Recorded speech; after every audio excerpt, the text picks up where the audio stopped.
Welcome to Man Does Tech, where I solve the problems you didn't even know you had. In this video, I will explain how to replace a window regulator. First, gather your tools. You'll need a 10mm socket, a flathead screwdriver, and a Phillips head screwdriver. Make sure you have a new window regulator and any necessary clips. Always wear safety glasses and gloves to protect yourself from potential hazards during the repair process. This preparation ensures a smooth and safe replacement. Next, we'll remove the door panel. Locate and remove all screws, often hidden under trim pieces or in the door handle. Use a trim removal tool to carefully pry off the door panel clips, working your way around the edges.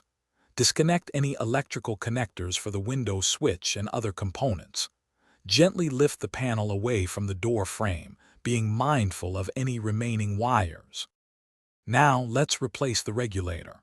Carefully unbolt the window glass from the old regulator and secure the glass in the up position with tape. Remove the bolts holding the old regulator in place and carefully pull it out through the access hole. Insert the new regulator, aligning it with the mounting holes, and secure it with the bolts. Reattach the window glass to the new regulator's clips. Once the new regulator is installed, connect the window switch and test the window's movement. Ensure it goes up and down smoothly without any binding. If everything works correctly, reattach all electrical connectors and carefully put the door panel back into place, securing it with screws and clips. Remember to check the description for links to the Echo Dot smart speaker and other great deals. This final check ensures your repair is complete and functional. Thanks for watching.